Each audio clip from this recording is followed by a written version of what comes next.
sme vonku, idem po ne? Vy si zatiaľ sú urobte na.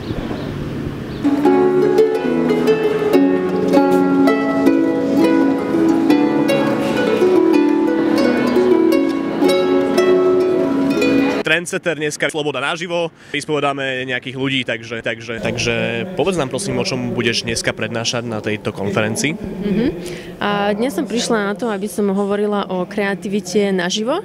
A nebude to v podstate prednáška, ale skôr taký mini workshop, ktorého cieľom je zobudiť kreativitu účastníkov.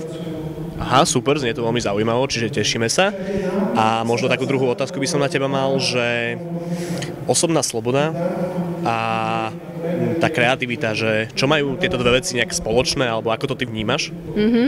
Kreativita v podstate je, ja verím tomu, že kreativita oslobodzuje ľudí. Pretože ak kreativita je o tom, že robíte veci úplne inak, ako vás niekto požiada. Čiže ak vám niekto povie, choďte doľava, tak ak chcete byť kreatívni, tak pôjdete doprava. Ak vám niekto povie, urobte to tak kreatívny človek sa snaží vytvoriť nejaký iný spôsob. Aj keď ide o to, aby ten výsledok bol lepší. Vy, teda vaša stavebná firma, zvykne zamestnávať aj občanov z rómskej menšiny. Ako sa nám s týmito ľuďmi spolupracuje? Viete, na Slovensku je to tak, že keď prídu 10 ľudia uchádzači o prácu a príde 9 Romov a 1 nie-Rom do nejakej stavebnej firmy za murára, tak automaticky tá stavebná firma si zoberie toho nie-Roma. A my na rozdiel od tejto klasickej stavebnej firmy dáme šancu všetkým a vyberieme si toho najlepšieho. A pravidlo hovorí, že keď je 10 ľudí a 9 Romov a 1 nie-Rom, tak 5 Romovia sú lepší, ako tí 5 s tým nie-Romom. Takže vyberáme si najkvalitnejších ľudí a momentálne na trhu práce je to tak, že keď si tých ľudí odskúšame, tak oveľa viac Rómov je kvalitnejších po tej pracovnej stránke ako neromov. Čiže robíme s nimi ako s normálnymi ľuďmi, nezamestnávame ich preto, že sú Rómovia, ale preto, že sú kvalitní pracovníci. A nie všetci, vyberáme si tých najlepších. Moja otázka znie, že nakoľko slobodní vy ako starosta ste v tejto svojej funkcii? Ja si myslím, že starostovské povolanie je veľmi slobodné, lebo si predstavte, že si vymyslím akúkoľvek vec, napríklad, že urobíme kúpalisko, presvedčím ostatných poslancov, obyvateľov, že je to paráda, že to je dobrá vec, potom to naplánujeme, zoženieme na to peniaze, urobíme to a všetci sú radi. No čo už slobodnejšie, akú slobodnejšiu prácu môžete robiť, keď si môžete čokoľvek vymyslieť a za cudze peniaze to urobiť. Ako je to pre mňa úplne slobodné povolanie. Takže načítal som si, že toho robíš veľa, či projektový manažment, alebo moderovanie, alebo vlastne tú trénerku. Tak sa chcem spýtať, ako sa to dá všetko zorganizovať, alebo ako to odporúčim mladým ľuďom, aby si dobre zorganizovali čas. Takže existuje veľmi veľa spôsobov, ako sa to dá robiť. A je veľmi veľa literatúry, tréningov a názorov, že čo je tento time management a aké rôzne prvky môžeme využívať. A mne osobne, ja si myslím, že každý si musí nájsť tú svoju cestu, že čo na ňoho funguje, nefunguje, na niekoho funguje DR, na niekoho niečo iné. Ale čo sa mne najviac osvedčilo, je fungovať na základe priorít. To znamená, že viem, že teraz, dajme tomu, v tomto semestri alebo v tomto období mám tieto 3 priority, čo je, dajme tomu, škola, práca a ešte, neviem, napríklad rodina.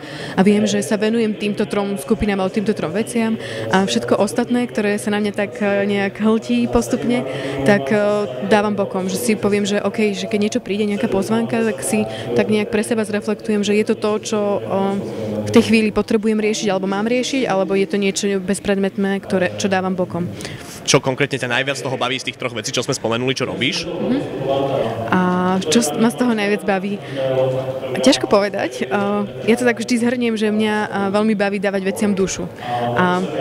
A tú dušu viem dávať veciam, aj keď pracujem na príprave takéhoto programu, ako máme dnes, alebo keď učím, trénujem, tak musím si vyskladať ten tréning, tak to je tiež, dávam tomu nejakú dušu, alebo možno aj to, že ako si človek zariadi tú svoju miestnosť alebo svoju izbu, tak aj to je niečo také, čo tak človek využíva. Tak to je to celé, čo všetky tie jednotlivé veci spája. Pohodičke, takto? Točíš, netočíš? Dobre, natáča. Telka ma točí. Prečo práve knižky? Knižky sú moja vášeň vlastne od detstva, aj keď vtedy to boli najmä encyklopédie, potom postupne beletria. Ale vášeň nie je v tom, že by som čítal, ja neviem, že 10 kníh týždenne, ale skôr je to niečo, čo mám naozaj strašne rád úplne od detstva. Ale paradoxne to nie je dôvod, prečo som pri tých knižkách skončil. Ono to má úplne také zvláštne cesty osudu, ako som sa do Martinusu vlastne dostal. Ja som sa pridal vlastne k bratom Santusovcom, ktorí mali v Martinu už 10 rokov kamenné knihkupectvo a chceli vybudovať nejaký lepší elektronický obchod, tak mňa oslovili ako programátora. Takže ja som sa týmto spôsobom dostal do Martinusu. No a to, že to bolo spojenie s knižkami, bola akože príjemná nejaká vedľajšia vec na tomto. Ale nebolo to o tom, že vždy by som sníval, že raz budem robiť s knižkami. Ale som veľmi rád, že to tak dopadlo. Jasné, super, ďakujem. A možno ma napadá teraz taká otázka, že vlastne dnešná mládež, ona nečíta knižky, ale skôr číta na internete veci, že myslí si, že je to prospešné, alebo aký máš na to názor? Nemám ani úplne pocit, že by mládež nečítala knižky. Paradoxne, keď som teraz bol na nejakej diskusii, lebo tiež som si toto myslel, ale bol som v nejakej škole na diskusii a spýtal som sa, takže počúvate, že koľký z vás za posledný mesiac čítali knižku alebo majú rozčítanú knižku a zdvihla sa väčšina rúk. Hej, takže to bolo pre mňa, že wow, to bolo na strednej škole.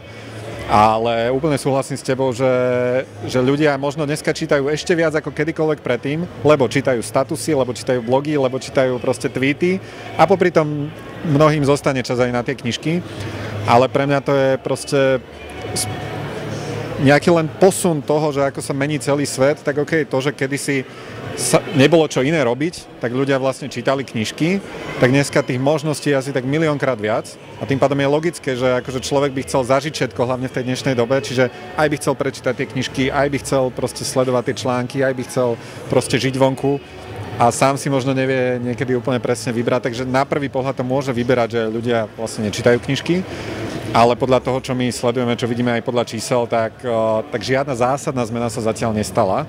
To znamená ani smerom hore, ale ani smerom dole za posledné roky. Neviem hodnotiť 20-30 rokov dozadu, ale posledných 50 rokov je čítanie kníh relatívne vyrovnané. Akože ak bereme podľa aj predajnosti a podobne. Ako sa to vlastne stane? Že človek, ktorý pracuje v administratíve, sa dostane až na šéfa lokálnej, teda bratislavskej pobočky IKEA. Tak stane sa to úplne jednoducho, závisí to len na tom človeku, čo ten človek chce. A keďže ja som nastúpila do administratívy a zistila som, že to nie je to práve orechové pre mňa, že ma to vôbec nebaví a chcem ísť do toho obchodiaku, do toho života, toho obchodného domu, do toho srdca by som povedala, tak som robila naozaj všetko preto, aby som sa tam dostala. A postupnými krôčkami z jedného oddelenia do druhého som sa snažila makať na tom. IKEA v tom veľmi ľudí podporuje, stačí ukázať, že chcete, že viete niečo robiť, oni vám potom všetko k tomu dajú, potrebné školenia, potrebné tréningy, oni tých svojich ľudí naozaj podporujú.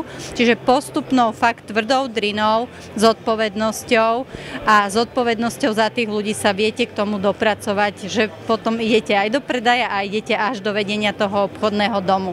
Čiže není to nič zložité, je to o tom pracovať a byť zodpovedný a chcieť.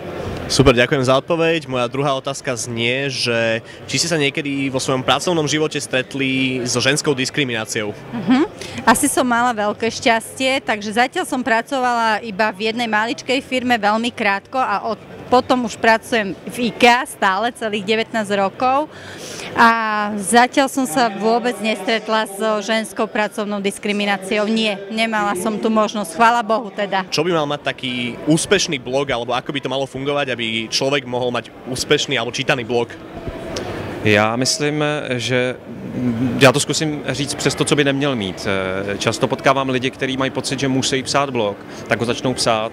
Myslím si, aspoň u mě to tak bylo a je, že něco žijete a máte jakoby potřebu to sdělit. Jo, jako dělíte se, dáváte, jo, to si myslím, že je důležitý parametr dobrýho blogu, abyste prostě dával, aby to bylo přirozený, abyste to byl vy, jo, to je, což taky jako často vidíte fotobankové fotky a takový, jako je to celý takový navoněný, tak já si myslím, že aby to bylo magnetický, jo, možná bych řekl spíš než úspěšný, aby to prostě ty správný lidi přitahovalo a nesprávný odpuzovalo. Že myslím si, že blog a jako cokoliv jiného nemůže být pro všechny. Tak je důležitý, abyste to prostě byl vy, abyste někdo jiný, než jsem já. To si myslím, že je důležitý. To znamená, já se třeba snažím o svý fotky, cpu tam svý děti, jenom když už fakt nemám, tak někde jako šáhnu do Google, ale jinak prostě snažím se psát, jak mi jazyk narost. Přestal jsem si dělat starosti s chybama třeba, jo, což jsem ze začátku, většinou jsem napsal hromadu článků, pak jsem to poslal korektorce a pak jsem to jako pomalu vyndával ty články a oni už mě moc nepálili, už to bylo jako starý, jsem říkal, tohle jsem měl vyndat před měsícem. Dneska nabuším, protože třeba dneska, že jo, prostě pár věcí mě nadchlo, sednu, nabuším a jedu. Ale když bych to měl dělat, jak jsem to dělal dřív, tak prostě by to nebylo dobrý. Vy sa voláte teda Heisler a chcem sa spýtať, či ste sa niekedy stretli s nejakým problémom, či už v biznise alebo v osobnom živote a ako ste to možno riešili?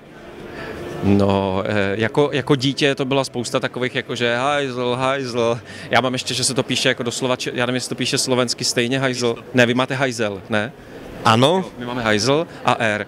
A já jsem si z toho začal dělat srandu, že když se představuju, tak říkám, to se píše normálně česky jako hajzl a R a oni se všichni jako smějou a spousta lidí to dokonce nemá ani odvahu takhle napsat, takže oni mi píšou Haisler a různý takový jako to. Vy a Stará tržnica? No, bola som tu asi raz v živote, takže... To spojenie je asi také, že momentálne robíme na jednom projekte v Rhove, kde zriaďujeme tržnicu, veľkú tržnicu, regionálnu tržnicu.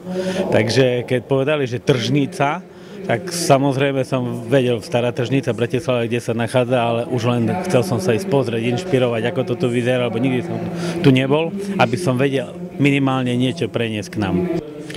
Stará tržnica je veľmi blízko a obdivujem tento priestor, pretože je vzdušný a má takú tú dušu, že človek, keď tu vôjde, tak sa cíti taký malý, lebo je to mohutné, ale zároveň sa cíti, že som tu doma. Wow, úžasný priestor a obrovská radosť z toho, že to tu začína znovu žiť. Ja a Stará tržnica, sloboda naživo, dneska tu a teraz. No, já, když jsem se koukl na stránky tohohle projektu, když mi kolegové poprvé říkali, že bychom mohli být tady, tak mě nadchlo taková ta snaha oživit tady nějakou tradici. Vy a sloboda. Láska a kreativita?